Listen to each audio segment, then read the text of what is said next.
Welcome to my last speech. I'm going to talk about ending the mistreatment of thoroughbred racehorses. Horse racing has been around since the ancient Greek times and is practiced all over the world.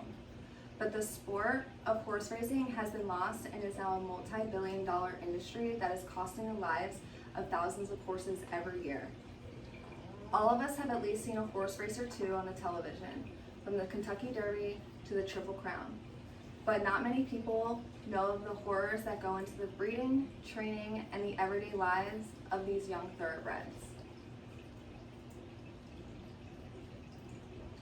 Throughout the speech, I'm going to lay out everything that goes on behind closed doors with the problems that are within this sport, and I'm also going to speak on some solutions that have already been in place and what we as people can do to help.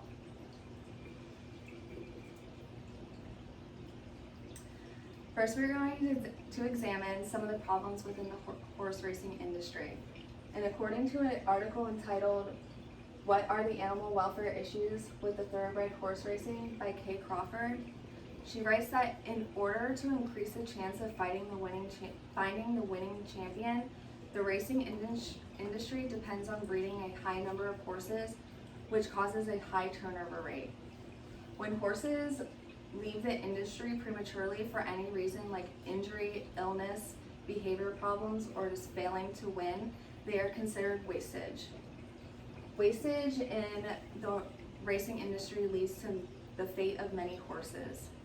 They are sent to slaughterhouses all over the world to be made into dog food, human food, and glue. Also, throughout the article, she talks about the illegal usage of performance-enhancing drugs, or what they call doping. Although there is random testing being done, and if caught, there are some penalties, this still doesn't deter some owners and trainers, and people are still trying to come up with different ways to beat the tests. A lot of these drugs mask the pain and therefore remove an important protective mechanism to prevent further injury, while other drugs may cause unexpected adverse side effects, including creating top-heavy horses, thickening of the blood, and heart and nerve problems. The racing industry must undertake more vigorous testing and impose harsher penalties to deter the use of performance-enhancing drugs. In another article entitled "The Sad, Ugly Truth About Horse Racing" by a writer from Hanalei.org, they go into explaining that horses don't even stop growing until they are 6 years old. The Kentucky Derby races horses at 3 years old. So with them being raced at only 3, that means that they are being ridden at less than a year old. Training and riding them at such a young age puts an unnecessary amount of stress on their legs and their ankles, which leads to breakdowns and early lameness when they're older. The biggest issue is that breeders just don't care. As long as the horse is fast, they will continue to breed horses with physical defects, and breeders will continue to race horses without consideration for the horse's welfare.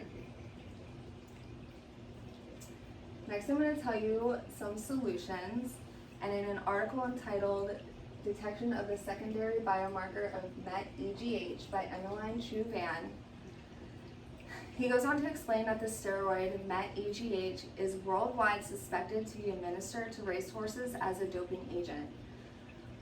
The use of this biological drug is considered as a threat to the horse racing, since it acts both on growth, development, or reproductive functions, and on the improvement of performances.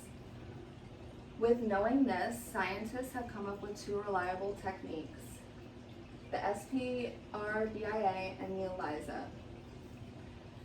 These 2 are new, rapid, and efficient long-term screening methods applicable to horse racing anti-doping analysis. With these new screening methods in place, it will make it much more difficult for trainers to administer these doping agents without getting caught, because these types of screens are able to detect the antibodies from weeks prior. Another solution that is described in an article entitled Racing to the Lab, Issues and Solutions for Abolishing Performance-Enhancing Drug Abuse in Horse Racing by Kyle Smith. He explains how the Horse Racing Integrity and Safety Act, which was only signed into law on December 28th of 2020, focuses on ensuring the integrity of thoroughbred horse racing and on the safety of thoroughbred racehorses and jockeys by requiring national safety standards that include anti-doping and medication control. The United States Anti-Doping Agency will be given the authority to oversee the medication to help prevent the use of illegal drugs. Along with funding new drug testing methods, there needs to be harsher penalties in place for the culprits of the use of these illegal drugs and the overbreeding of these innocent horses.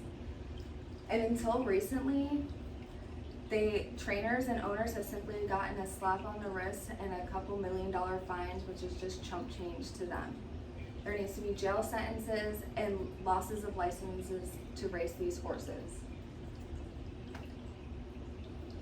During this speech, I have went over the problems within the horse racing industry between the overbreeding, racing too young, and the use of illegal drugs. There is still a lot that needs to be done to help these animals. Some animal activists and scientists have put forth the effort to end the inhumane treatment of these animals, and with hopes of their efforts, it will hopefully bring an end to these treatments. The people that engage in this industry overlook the severity of the consequences associated with the problem that is at hand. With the help of animal activists and people like you and I, we can refuse to watch the races.